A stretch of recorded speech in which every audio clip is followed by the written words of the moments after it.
প্রথমে এই ভিডিওটি দেখুন, তারপরে এই ভিডিও সম্পর্কে কিছু গুরুত্বপূর্ণ কথা বলা হবে।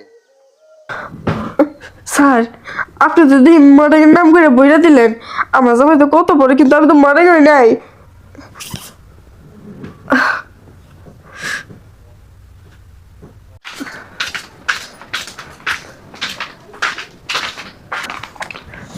এই যে বউ দেখছো কত সুন্দর বাড়ি, ঢাকা শহরের বাড়ি ঘর গুলাই সুন্দর। আর এই বাড়িতে আম করে কাম দিব, বুঝছো? কিন্তু পুরো প্রাসাদের মতো দেখা যায় বাড়ি ঘর। ও, এই বাড়িতে কাজ করলে আমরাও সুন্দর হয়ে যাবো, বুঝছো?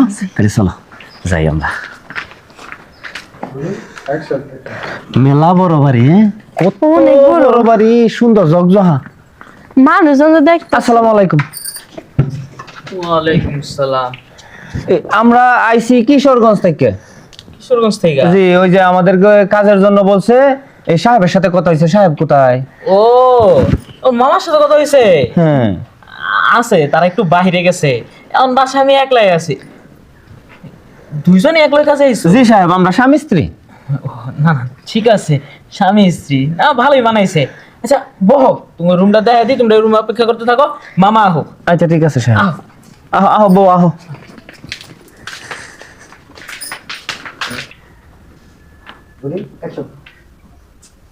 কামলাটা তো এলো, ওকে বউটাও নিয়ে এলো। কালো হইলে কি গো, ফেস কাটিং তো সুন্দরই আছে। ঢাকা শহরের সোনোভার্টি মাইখা দিলে একবারে মডার্ন মায়া যাবে। কামলাটা একটু বিদায় করার চেষ্টা করি। এ রহিম, রহিম, জি সাহেব। একটু এদিকে আসবে। সাহেব ডাকছেন আমারে? হ, তোরা তো আইসিস অনেকক্ষণ ধরে বইয়ে রইছস, মামাও তো আহে না এখনো।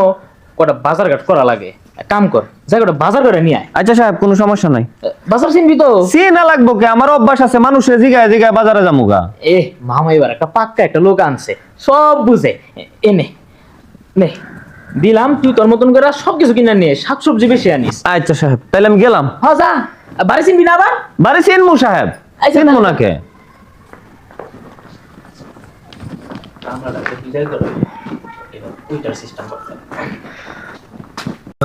বাবা রে বাবা, ঢাকা শহর এত সুন্দর।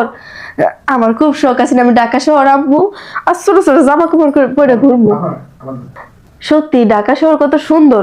আমার অনেক ইচ্ছা আছে না, আমি ঢাকা শহর আব্বু, যেহেতু আইসি এখন তো মডেল মুই, আমার স্বপ্ন বুঝি পূরণ হইব। কি ব্যাপার, এখানে এখনো বসে আছো? আপনি সাহেব? হ, আসলাম তোমাদের খোঁজ খবর নিতে। তা তুমি এমন করতেছো কেন? বসো, সমস্যা নাই। আমি তো মনে করতাম সাহেবই, আমার সাথে বসবা, খাইবা, মিশবা। এবার ফ্রি হয়ে না চলতে পারলে তো চলতে পারবো না এই বাড়িতে। সাহেব, আমার তো স্বামী আছে, যদি দেখে জিনিসটা খারাপ ভাবে নিব। হ্যাঁ, কি বলো তুমি এইসব আবল তাবল কথা? ঢাকা শহরে না এইসব কোনো কিছুই না। কত মানুষ কত মানুষের লগে মিশা চলতেছে, ছেলে মেয়ে এক লগে কত জায়গায় ঘুরতেছে, এগুলি তো আবার মনে করার কি আছে? বুঝছে। আচ্ছা, আমি একটা জিনিস কোনোভাবে বুঝতেছি না। তুমি এত সুন্দর একটা মেয়ে, হয়তো তোমার গায়ের রংটা একটু কালা, কিন্তু তোমার ফেস কাটিং তো সুন্দর আছে। তুমি থাকো শহরে, আর কি জামা কাপড় পরছো এগুলি? হ্যাঁ, মডার্ন জামা কাপড় নাই? সাহেব, আমার স্বপ্ন অনেক, আমি মডেল ঘুমু, ছোট ছোট কাপড় চোপড় পরে ঘুম। আমার টাকা নাই, এর লেগে সব কাপড় চোপড় পরে আইসি গ্রামেতে। ও, কাজ কাম কইরা পরে মডেল ঘুমু। বুঝতে পারছি। তুমি তো কাজ কাম করে আর কয় টাকাই পাইবা? এই মডার্ন জামার যে দাম তুমি জানো, এগুলি এক একটা জামার দামই তো 15-20 হাজার টাকা। 15-20 হাজার টাকা? হ্যাঁ হাই হাই, তো অনেক কথা। হ্যাঁ, তুমি চিন্তা করো না। তুমি আমার বাড়িতে আইছো, আমার বাড়িতে তুমি কাম করবা, তোমার আবার এইসব দাম দিয়া তুমি কি করবা? আমি তোমার এইসব জামা কাপড় গিফট করবো তোমার। হাসা কথা কইতেছেন আপনি, আমার একটা হ্যাঁ, তুমি যেহেতু মডার্ন হইতে চাইতেছো, আর আমার তোমার এইসব জামা কাপড় ভালো লাগে না, তোমার মডার্ন ভাবে সাজায় রাখবো সবসময়। ঠিক আছে স্যার।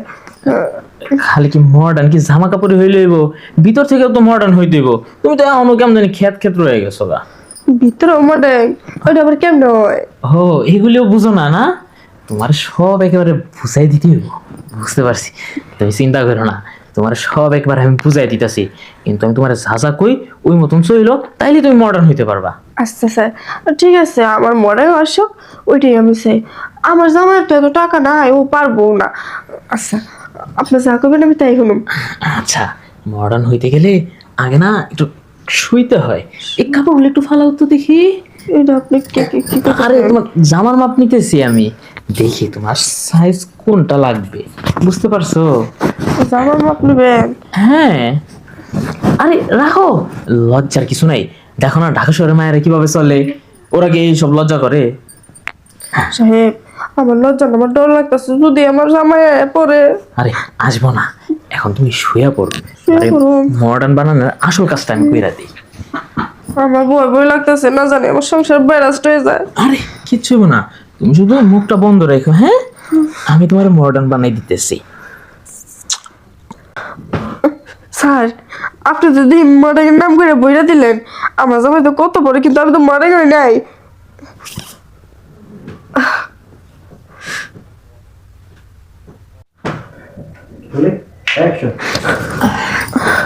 আরে বোকামি, তোমার জামাই যেভাবে দেয় ওইভাবে দিলে তো মডার্ন হইবা না, আরো তো খ্যাত খ্যাত মানুষ দিলে তুমি আরো বেশি খ্যাত হইবা। তুমি এখন মডার্ন থেকে নিছো না, তুমি দু একদিনের মধ্যে দেখছো তুমি নিজে মডার্ন হয়ে গেছো গা। স্টাইল করে চলাফেরা করবা, স্টাইল করে কথাবার্তা বলবা। ও স্যার, বুঝছি, আপনি যান, আমার জামাই আইব। ও এখন থাকো, আর তোমার যা যা বললাম তা তো মনে থাকবো তো?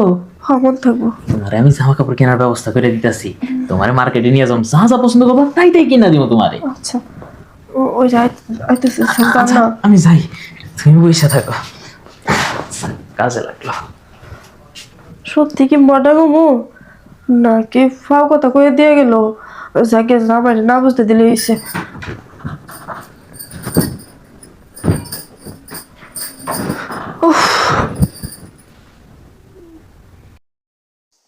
সম্মানিত দর্শক, এই ভিডিওটা দেখে, এই শর্ট ফিল্মটা দেখে আপনারা কি শিক্ষা গ্রহণ করলেন? অর্থাৎ আল্লাহ পাক আমাদেরকে যখন যে অবস্থায় রাখছে, যে হালেই রাখছে, সেই অবস্থায় থেকে আমাদেরকে শুকরিয়া আদায় করা উচিত। আমাদেরকে সবাই আল্লাহর প্রতি কৃতজ্ঞতা প্রকাশ করা উচিত। আমাদের নিজেদের যে অবস্থান, সেই অবস্থান থেকে কখনোই তার উপরের লেভেলে, অর্থাৎ আমাদের থেকে যারা উপরের লেভেল আছে তাদেরকে কখনো আমরা যেন কল্পনা না করি। অর্থাৎ আমরা যে অবস্থায় আছি সেই অবস্থায় থেকেই আল্লাহর প্রতি শুকরিয়া আদায় করে আলহামদুলিল্লাহ বলা উচিত।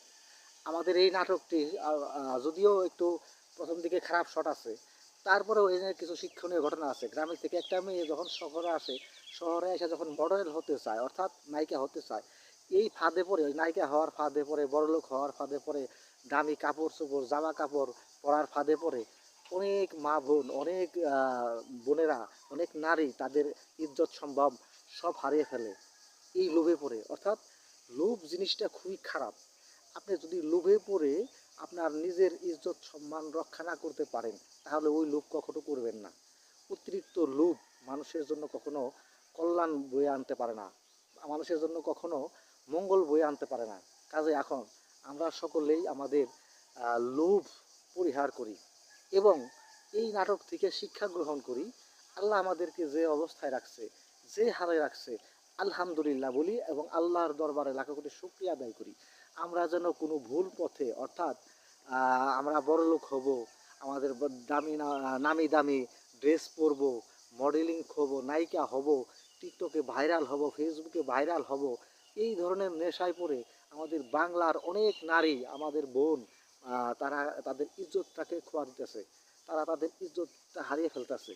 ঠিক আছে, আমাদের উচিত সকলের, আর আমরা যারা গার্জিয়ান আছি, স্বামী আছি বা ভাই আছি, পিতা আছি, আমাদের মেয়ে কোথায় যায় কি করে, আমার বোন কোথায় যায় কি করে, আমার স্ত্রী কোথায় যায় কি করে, তার পোশাক আশাক, তার চাল চলন আমাদেরকে পর্যবেক্ষণ করতে হবে।